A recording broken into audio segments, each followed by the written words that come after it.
y viene a ubicarse en la pared anterior de la vagina. La vagina es así. La pared anterior es acá arriba. Cuando vemos la vagina así, y hablamos de pared anterior, estamos hablando de la pared que está en relación con una uretra. La próstata en la mujer, las células prostáticas en la mujer se atrofian porque no hay el estímulo, ¿cierto? Entonces ya atrofiarse y se paran alrededor de la uretra y se llama glándulas parauretrales Schlein. Bien. En el hombre también tiene células que corresponden a la vagina, al útero, a las trompas, ¿no es cierto? Pero porque no hay el estímulo de los estrógenos se llaman atrofiar. Entonces en el hombre la vagina se convierte en el utrículo prostático y el himen se convierte en el velo montano. ¿Alguien recuerda qué era el velo montano? ¿Para qué sirve? ¿Para qué no sirve el velo montano? ¿Dónde está ubicado? ¿Dónde está ubicado? El velo montano. ¿Dónde encontramos el velo montano? El velo montano lo encontramos en la uretra prostática o en la uretra posterior. ¿Ya? Nos indica el límite que tenemos para seccionar la próstata. Está a cada lado del esfínter voluntario. ¿Ya? Entonces el himen se transforma en un velo montano. Es una montañita que sale en el suelo de la uretra. Tiene forma de montaña, pero se llama velo montano. Bien, a cada lado de ese velo montano desemboca el utrículo prostático. El utrículo prostático es la desembocadura de los conductos eyaculadores que vienen del conducto de frente. Bien. Entonces la próstata crece por exposición directa o indirecta a los andrógenos, se va proliferando, se va diferenciando y alcanza una madurez glandular a partir del tercer mes. Bien. ¿Cómo está conformado histológicamente la próstata? Puede parecer una sola glándula, ¿ya? Pero histológicamente tiene tejidos diferentes que se comportan de manera diferente. En sí la próstata produce líquido seminal, toda la próstata, pero histológicamente se diferencian unas zonas de otras. Y es por eso que el señor Wagner se llama, las ha separado histológicamente en 4 zonas. Una es la zona central, que es una zona, la zona amarilla que ven acá, ya va desde la base de la próstata hasta casi el ápice. Bien. Representa la zona central el 25% del tamaño total de la glándula prostática. La zona periférica es la zona que envuelve toda la próstata, ya ocupa el 70% del tamaño total de la glándula. Todo esto que ven rosado es la zona periférica. La zona transicional, de acá, rodea la uretra completamente y solamente ocupa el 5%. Y después tenemos al final la zona periuretral, que es esta zona que está alrededor de la uretra. Por lo general esa zona periuretral no crece. ¿Ya? El estroma, esto de acá, el estroma es el músculo, ¿ya? Estroma fibromuscular, ¿ya? Son tejidos musculares. ¿Para qué sirven las fibras musculares en la próstata? ¿Para qué sirven? Cuando se contrae esa fibra muscular, exprime la próstata, o sea, bota el seno. Entonces, en el acto sexual, la fibra muscular, ya, se contrae esta fibra muscular para exprimir a la próstata que pueda botar el seno. Por ejemplo, imagínense, si la próstata está inflamada, cuando se contraiga esta en el acto sexual, le va a doler. Por eso es que yo pregunto en una prostatitis cuando hay eyaculación, ¿le duele cuando eyacula? Sí, me duele debajo del testículo fuerte. Eso indica ¿por qué? Porque se está contrayendo el estroma, apretando una glándula inflamada. ¿Entendieron? Esta parte rodea la próstata para exprimirla y poder eliminar el seno. ¿Ya? ¿Qué de particularidad tiene esta zona histológica? Muy preguntada en los exámenes, siempre se pregunta en todo tipo de exámenes, pero si es de urología siempre se pregunta esto.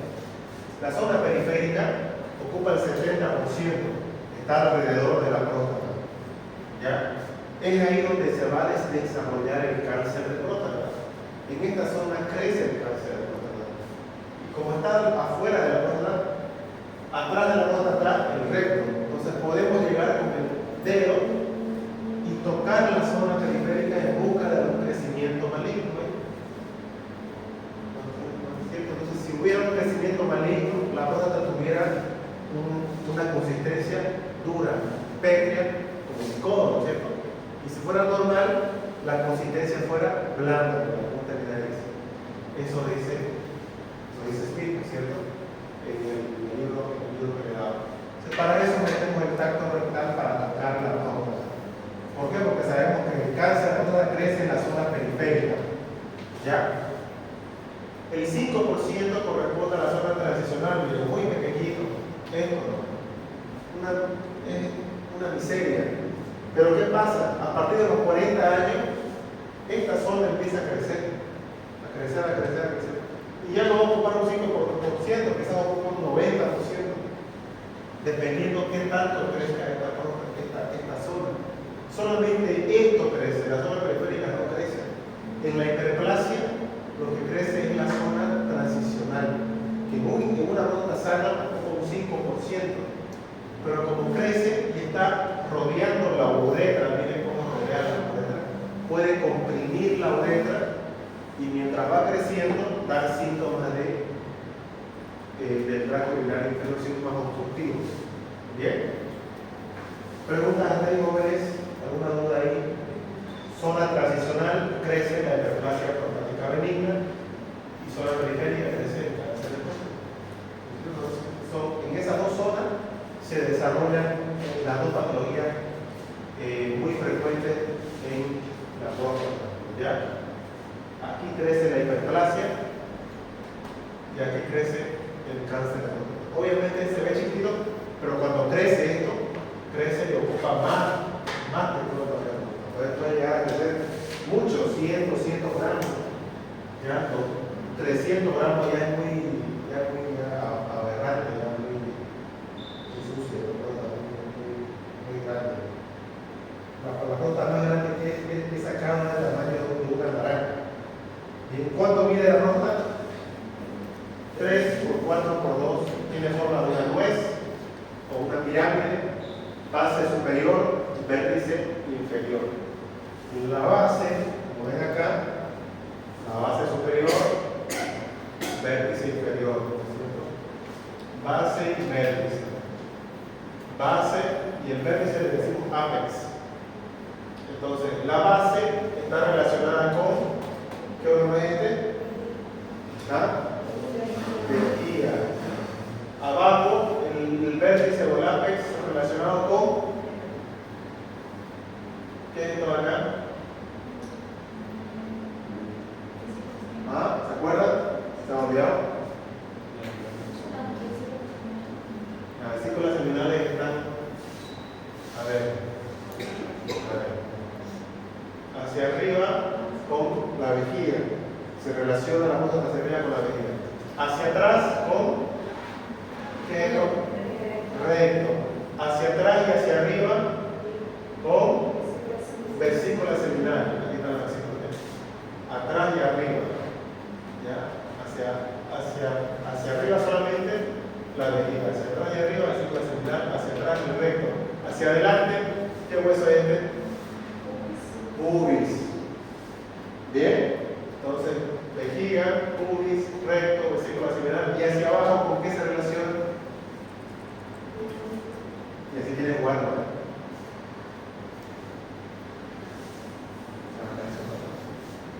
Hacia abajo se relaciona con el esfínter voluntario, esfínter urinario, diafragma urogenital. Tiene varios nombres.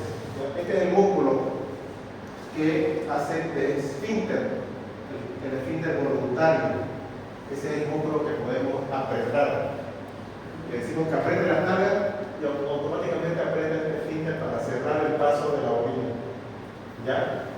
Esta glándula que ven acá, ¿qué se llama? Que está a cada lado del esfínter urinario externo, esfínter voluntario, diafragma urogenital.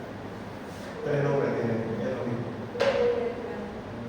Glándula pulmoretral de Cooper. ¿Cuál es la función de la glándula purpuretral? Diego. ¿Ah? ¿Cuál es la función de la glándula de Cooper? ¿Se acuerdan de la anatomía? No. ¿Cómo no le conté eso? Era para llenar. Lubricación de la uretra. Lubrica la uretra, la glándula de Cooper. ¿Ya? Entonces ya sabemos la relación que tiene la próstata. La zona periférica está acá afuera, entonces podemos meter el dedo a través del recto y tocar la próstata. Si crece un cáncer de próstata, va a crecer en la zona periférica. ¿Ya? Y podemos hacer un tacto para ver si el paciente está desarrollando un cáncer o no. ¿Cómo crece la próstata? Ayer terminaron de hacer, ¿quiénes les tocaba? Era a usted. ¿No es cierto? Dayana y Ignacio. ¿Ignacio era síntomas o era fisiopatología? Bueno, te lo voy a dar a cualquiera de los dos. Dígame, ¿quién era síntomas y quién era fisiopatología? Síntomas de balanceamiento, ¿quién era? Ellos dos. Usted y Ignacio. Ustedes dos eran fisiopatología. Bien. ¿Cómo crece la próstata? ¿Por qué crece la próstata? ¿Ah? Como el otro grupo dice la misma dinámica, ¿no es cierto? Ah, usted me respondió muy bien. Me acuerdo. Entonces, ¿puede recordar algo de eso? La función de la próstata, ¿cuál es la función primero? ¿Qué hace la próstata? Allá, ¿qué hace la próstata? Todavía no puede, todo el tiempo responder. Allá. Sí, ¿cuál es la función de la próstata? Saliendo de la clase te van a preguntar, no le enseña nada, no sé qué duro le hace. ¿Cuál es la función de la próstata? Hacer. ¿Qué produce la próstata? ¿Ah? Labia. ¿Ah? Semen, produce semen. ¿Y cuál es la función del semen? Nutrir a los espermatozoides. ¿Cómo los nutre? Pues es rico en lisocima, aldulasa, fosfatasa y una enzima que se llama PCA, antígeno prostático específico. El PCA se encuentra en el semen. Precisamente la enzima se descubrió investigando casos de violación. ¿Ya? Así, allá por los años 79, 75. Investigadores en Estados Unidos buscaban cómo probar que un hombre violó a una mujer. Entonces, empezaban a tomar muestras de los líquidos que derramaba el hombre en el acto de la violación y descubrieron que el PCA estaba siempre presente en el semen. Después ya se descubrió la participación del PCA en el cáncer de próstata. Bien, pero el PCA, la función es, ¿cuál es la función del PCA, padre? Está debatido. La función del PCA. Ajá. ¿Qué hace el PCA con el semen? ¿Quién me puede responder?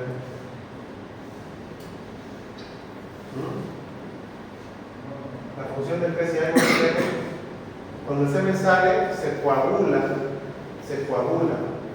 y forma un tapón en la vagina. Eso es lo que debe pasar para que suceda la fecundación. El PCA, los espermatozoides quedan atrapados en ese coágulo. Entonces, para que puedan liberarse, el PCA hace una licuefacción. Derrite el coágulo para que los espermatozoides queden libres y puedan seguir su camino y avanzar. Bien. Además, el semen es rico en seminoplasmina, que es un antibiótico fisiológico. Todo esto para aumentar la viabilidad y la fertilidad de los espermatozoides. Bien, ahora, ¿cómo crece la próstata? ¿Se acuerdan? Una buena clase. Bien, hay vías. Hay una vía hormonal, hay una vía inflamatoria y una vía hipóxica. ¿No es cierto? La vía hormonal, ¿en qué consiste?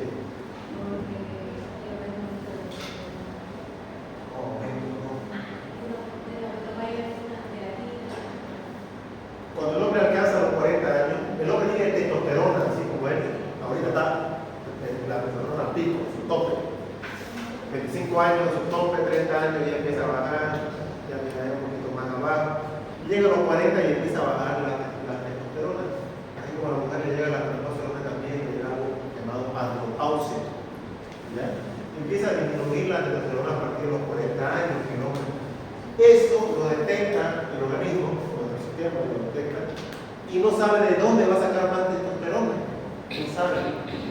Entonces empieza a fraccionar la testosterona en otro tipo de testosterona, que es la dihidrotestosterona, y la fracciona en múltiples pedacitos. Lamentablemente, el pene, por ejemplo, el pene tiene receptores para la dihidrotestosterona, pero hasta los 20 años. Por eso el pene crece hasta los 20 años. Después de los 20 años, los receptores de la dihidrotestosterona se eliminan, no hay más, no existe más. ¿Ya? Pero en la próstata, los receptores se mantienen, aparecen después de los 40 años, empiezan a replicarse. ¿Ya? En la vida embrionaria tuvieron, ¿cierto? Los receptores, pero los receptores se apagaron, se escondieron y se cerraron, y a partir de los 40 años se pusieron, se manifestaron, se empiezan a manifestar de una manera exagerada los receptores de la dihidrotestosterona. Y en esa situación donde el sistema androgénico quiere suplir el déficit de la testosterona, la próstata encuentra una próstata inundada de receptores para la dihidrotestosterona. ¿Qué hace la dihidrotestosterona en la próstata?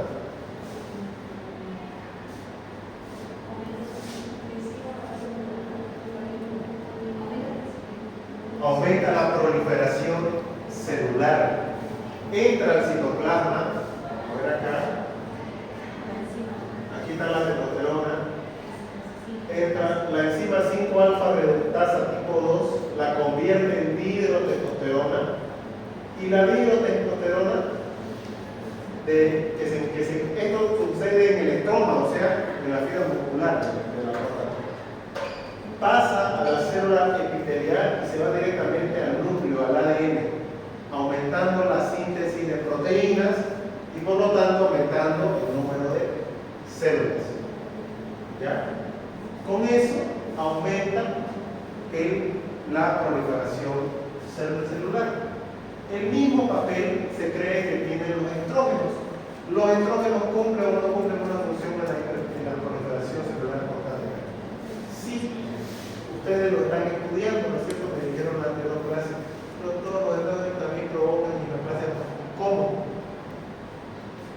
¿Cómo provocan? Porque también la próstata tiene receptores estrogénicos tipo alfa y tipo beta que pueden aumentar la proliferación celular. ¿Y de dónde salen los estrógenos en un hombre?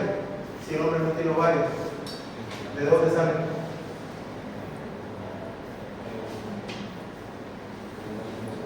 ¿De dónde? ¿Se convierte en mujer? ¿Ah? No, ¿de dónde salen los estrógenos en un hombre si no tiene ovarios? ¿De dónde? De la grasa. Entonces, mientras más gordo sea el hombre, mientras más obeso sea el hombre, más estrógeno va a tener ginecomastia, ¿no?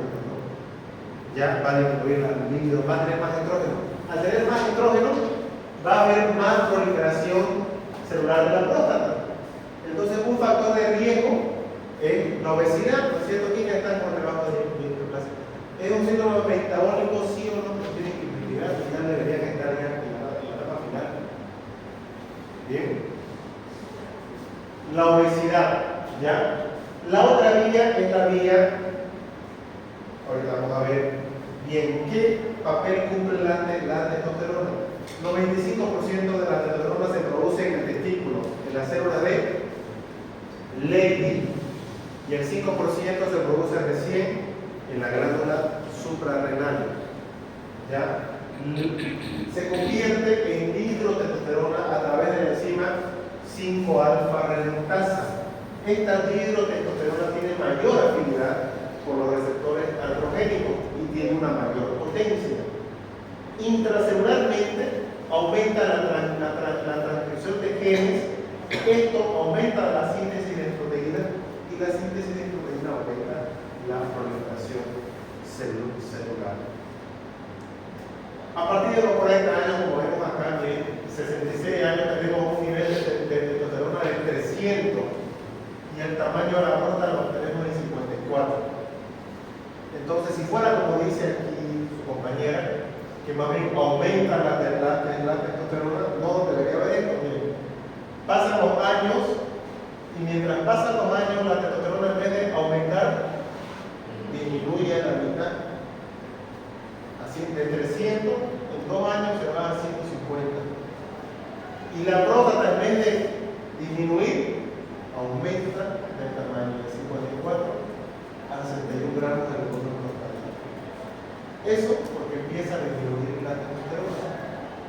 Y nuestro cuerpo, para suplir este exceso de testosterona, acude a la dihidrotestosterona con esta enzima 5-alfa reductasa.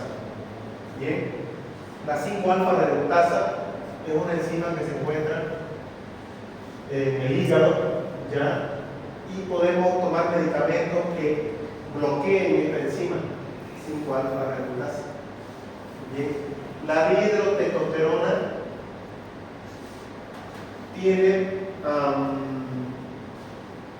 afinidad por la próstata, afinidad por el deseo sexual. Bien, ¿qué es lo que sucede? Uno de los efectos adversos de la enzima 5-alfa reductasa es la disfunción eréctil. El hombre no va a tener erección mientras tome esta pastilla y se debe comunicar al paciente. ¿Por qué no va a tener erección el hombre? Porque ya no tiene testosterona ni tampoco dihidrotestosterona. Ya no estamos dejando que se convierta esto en dihidrotestosterona. Entonces el hombre va a volver después de 3 meses diciendo que no tiene deseo sexual, o sea, no hay líquido, no hay potencia en la erección, no hay nada. Es un efecto adverso que debemos comunicar al paciente, ¿no? ¿Ya? O la otra solución es operarse de la próstata. ¿Para qué damos la enzima 5-alfa? ¿Para qué damos estos bloqueantes de la enzima 5-alfa reductasa? Para que no crezca la próstata, para que se mantenga en el tamaño que estaba, para que disminuya el tamaño, ¿me entienden? ¿Cierto?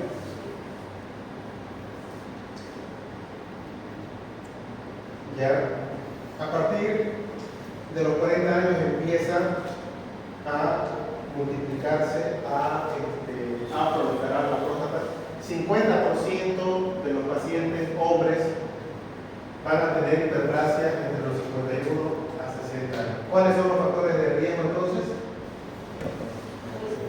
Primero, edad avanzada, obesidad, diabetes, aumento del consumo de grasas por obesidad, síndrome metabólico. ¿Qué es el síndrome metabólico?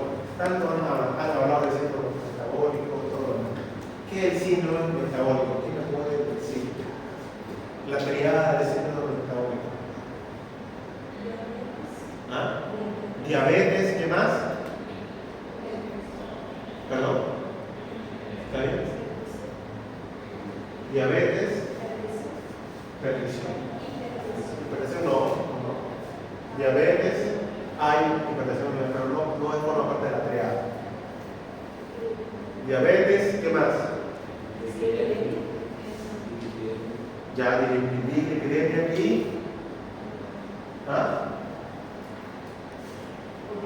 y obesidad. Bien, entonces un hombre con el azúcar alta, con los triglicéridos altos, que aparte es obeso.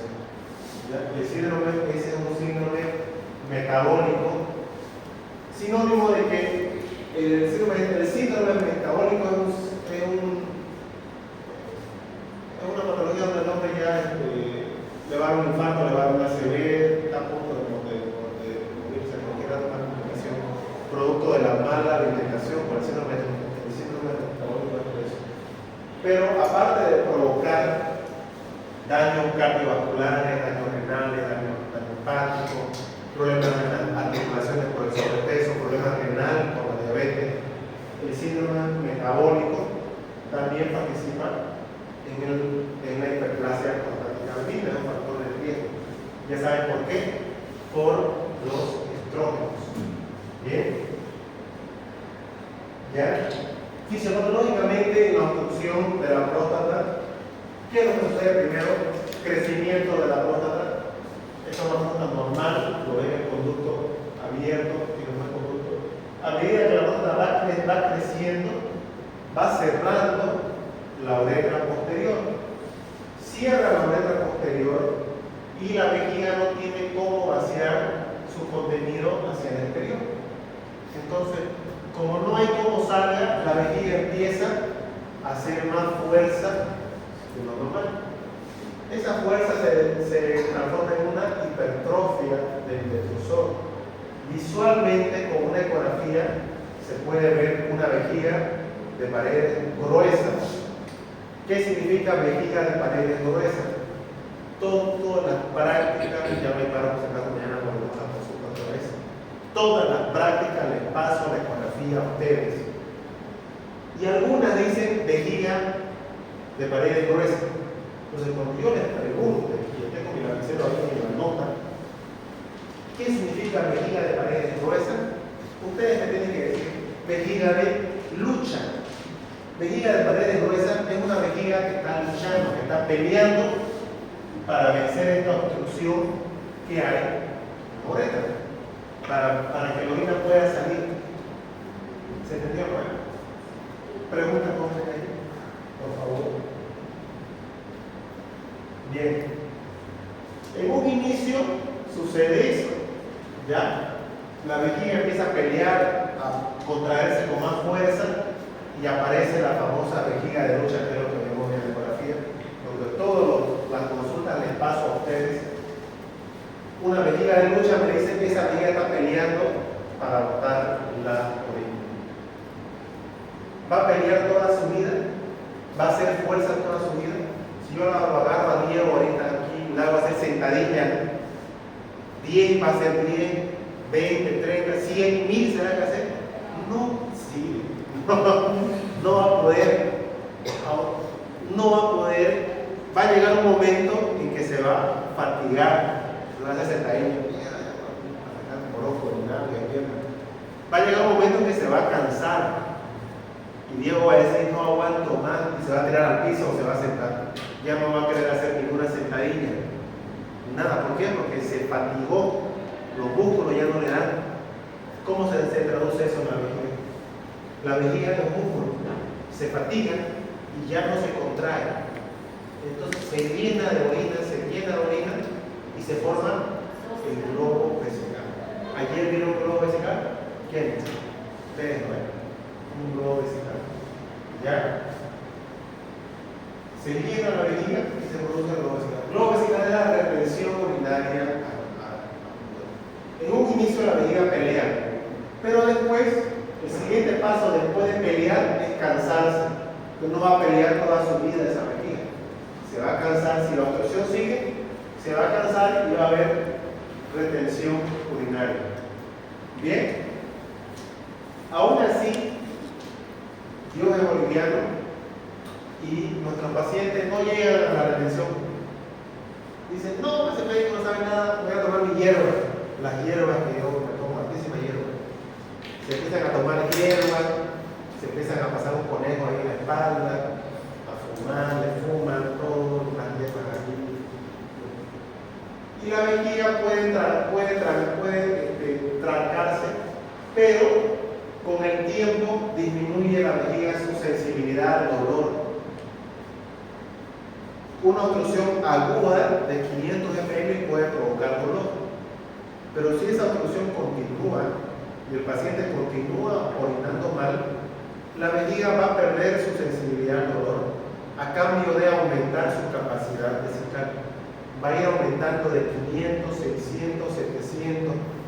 Entonces van a ver, como ayer vio un abuelo con 2 litros de orina en la vejiga y que no le duele. ¿Por qué? Porque ya esa vejiga perdió su capacidad al dolor. Esa obstrucción que tiene ese viejito no es de un día, no es de 2 días.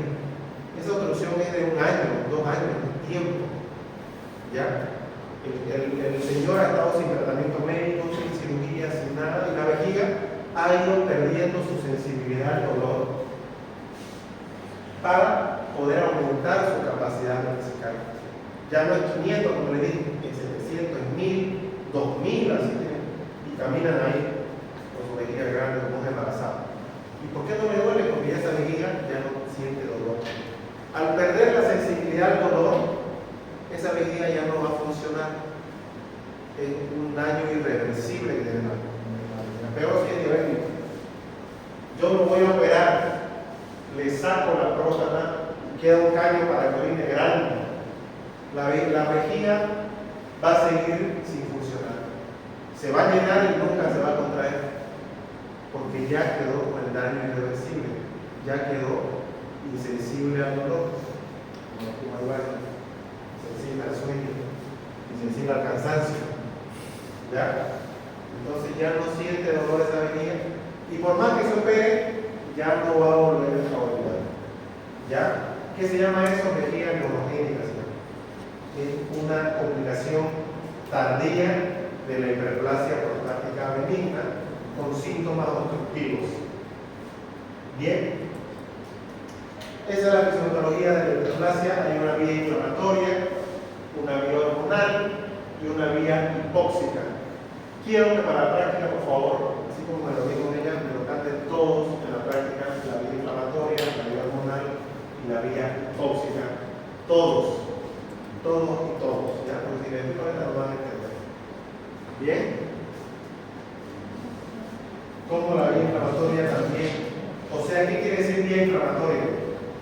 Que una prostatitis, doctor, ¿qué puedo hacer? ¿Por qué me crece la próstata? ¿Qué le respondería a usted? Usted ya conoce. Le puede crecer porque ya es viejo, tiene 40 años, es obeso, es diabético y tiene síndrome metabólico.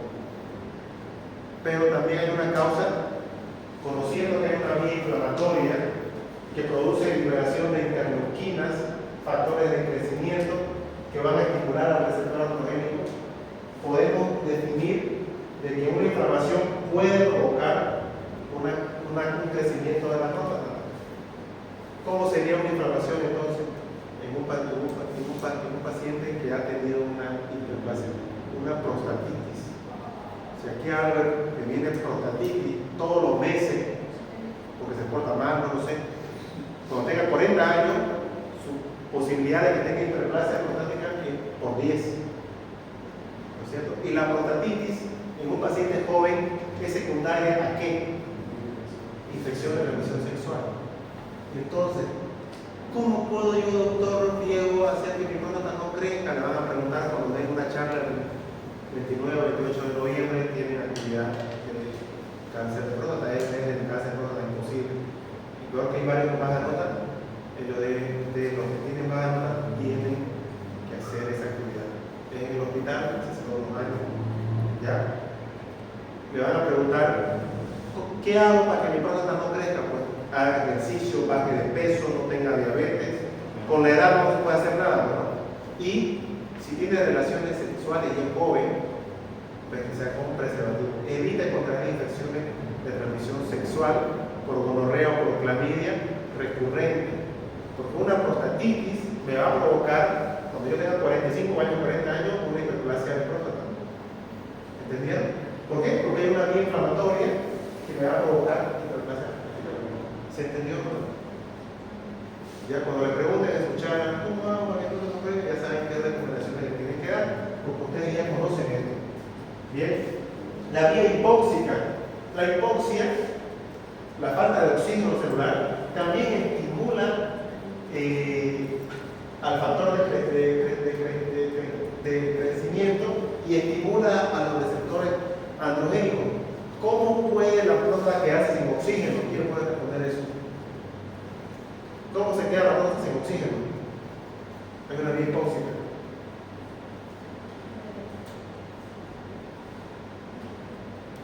A ver, ¿cómo se queda el corazón sin oxígeno?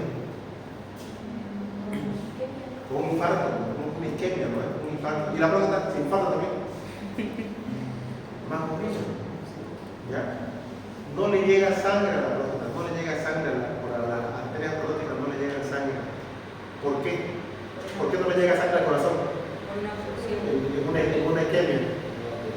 Por un ateroma. Un ateroma se llama aterosclerosis. Una aterosclerosis. La aterosclerosis no solamente es en el corazón, es en todas las arterias del cuerpo, hasta en el pene puede haber aterosclerosis provocar difusión eréctil. Y en la próstata puede haber aterosclerosis que disminuya el relevo sanguíneo y provoque una hipoxia y lleve a una hiperplasia prostática benigna. ¿En qué pacientes entonces puede pasar una aterosclerosis prostática? ¿Ah? ¿Perdón? ¿Está bien? Díganos sin miedo. Pacientes obesos, diabéticos. ¿Qué pacientes desarrollan aterosclerosis? Los obesos, diabéticos. Por eso la diabetes está ahí como un factor de riesgo, porque provoca aterosclerosis que lleva a una hipoxia y la hipoxia aumenta la proliferación celular. Entonces, conociendo eso, podemos sugerirle a un paciente qué puedo hacer para que mi próstata no crezca. Cuando le pregunten a ustedes por la entrevista técnica, ¿no? Van a explayarse bien y van a poder responder, porque ya conocen cómo crece la próstata, ¿no ves? ¿Ya? Entonces, para la próxima vez se me explica todo esto. ¿Cuáles son los síntomas? Y ahora no, ahora. ¿Cuáles son los síntomas del tracto urinario inferior? Se llama STUI o yo le digo LUX. ¿Ya? LUX es más práctico, más fácil. Cuando hablo de LUX, pacientes con síntomas de LUX, me refiero a todo esto. Antiguamente se clasificaba como síntomas de almacenamiento, síntomas de nada, síntomas de almacenamiento, síntomas de vaciamiento y síntomas post-vaciamiento. Actualmente ya hemos unido todos acá. Síntomas de almacenamiento, síntomas de vaciamiento. ¿Bien? Los síntomas de almacenamiento, ¿qué nos indican? Por ejemplo, urgencia, tinturia, frecuencia, incontinencia. Digamos. ¿Qué nos indica el síntoma de almacenamiento? Inflamación. Inflamación. El paciente está cursando con una inflamación. ¿Entiendes? Síntomas de vaciamiento, ¿qué me indican? Obstrucción. ¿Cuáles son esos síntomas? Chorro despacito, micción en regadera, significa que en vez de un chorro salen 3, 4 chorros, 2 chorros. Chorro intermitente, retardo miccional. ¿Ya? Síntomas de almacenamiento que indican inflamación, irritación. ¿Y en qué patologías tengo irritación? En el hombre, hablando del síntoma del tracto urinario inferior, en una prostatitis, en una cistitis en el hombre. ¿Ya? Si yo tengo un paciente, señor, ¿usted por qué viene? Ustedes van a hacer esto en la consulta, así que pongan atención. Doctor, voy muy seguido al baño. Urgencia y frecuencia. No puedo aguantar las ganas de orinar. Orino mucho de noche. Señor, ¿su chorro es débil? No. ¿Su chorro es intermitente? ¿En varios chorros? No. Cuando se baja el cierre, ¿le cuesta empezar a orinar? ¿Retardo miccional? No. ¿Fuga para orinar? No. ¿Hay goteo cuando termina de orinar? No.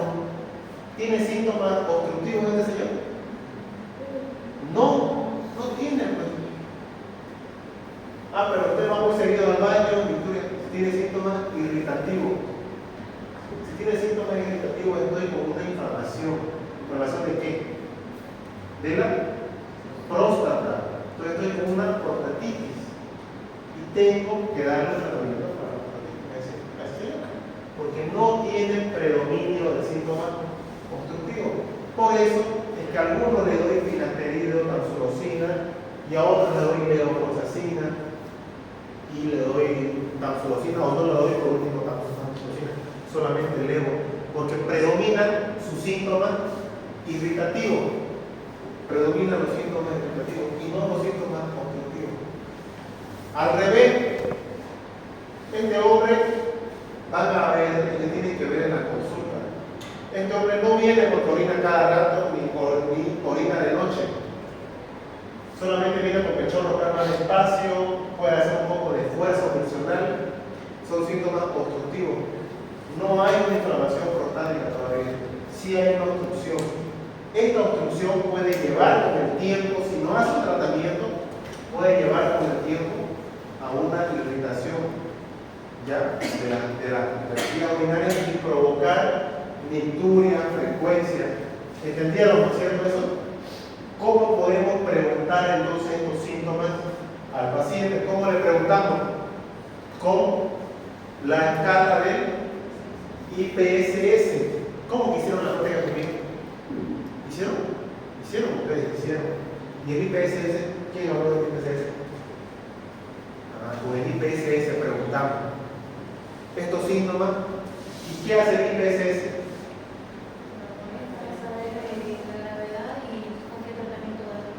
La severidad de los síntomas. Bien, ¿y qué tratamiento le vamos a dar?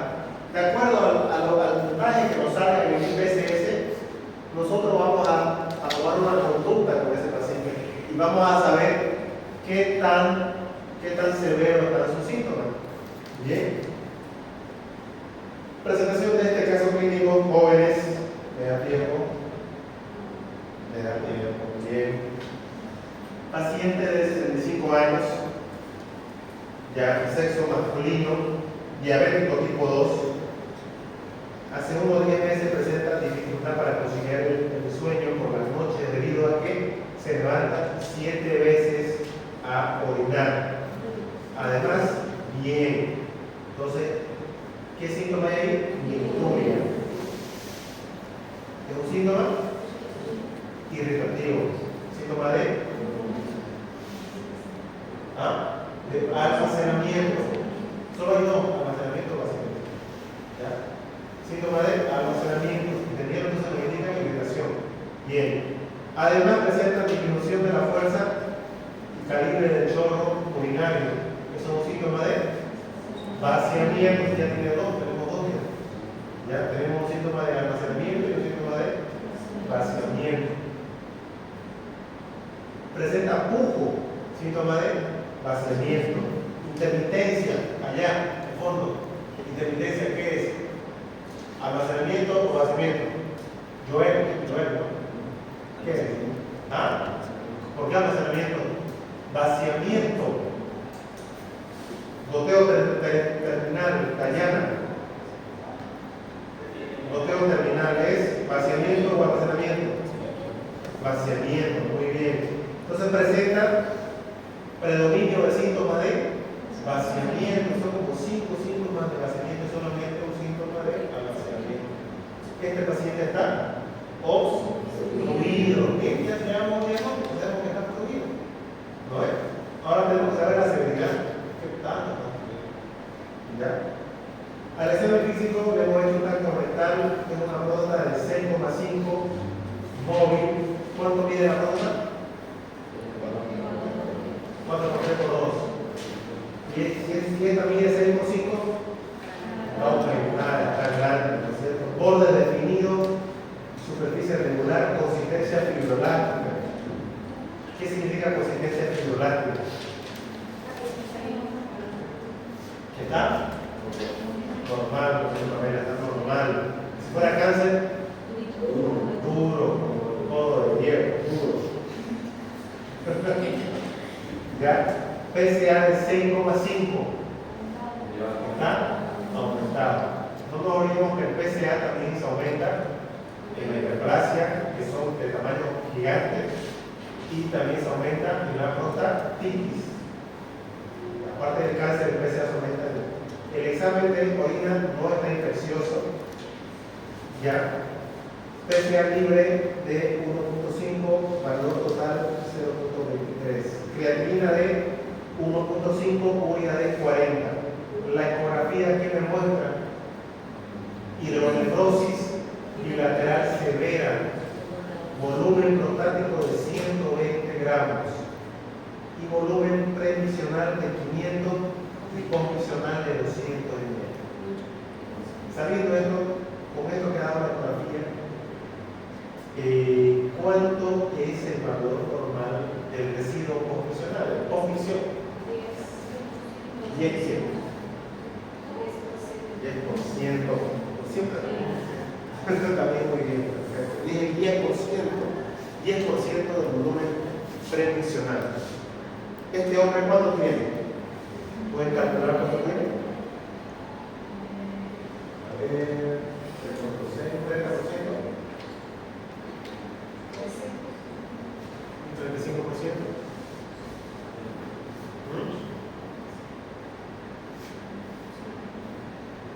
Un 40% tiene, ¿no? ¿Saben? No será por porcentaje, ¿no?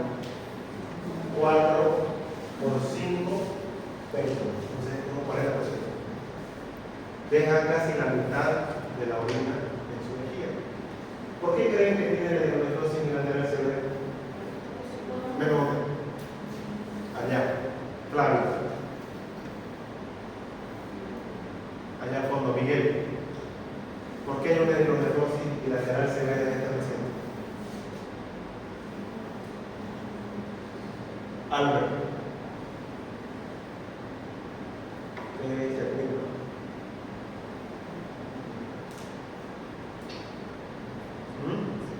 ¿Quién sabe?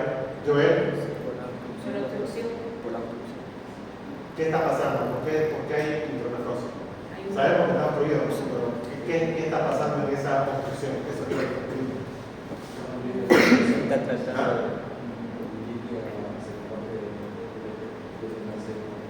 que está volviendo la orina del no es donde ya sale la orina, se está volviendo al río.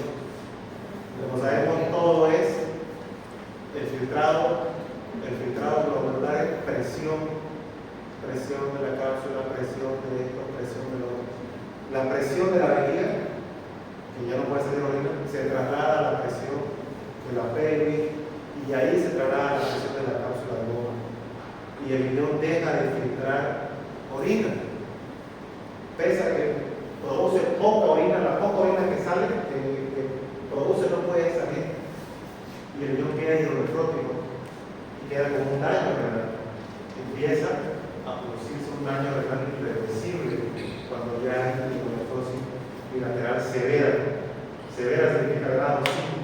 Lo vamos a ver eso más tarde. ¿Ya? Por eso es que la creatinina está en el límite, 1.5. ¿Bien? ¿Cuánto es la normal? Menos de 1.3.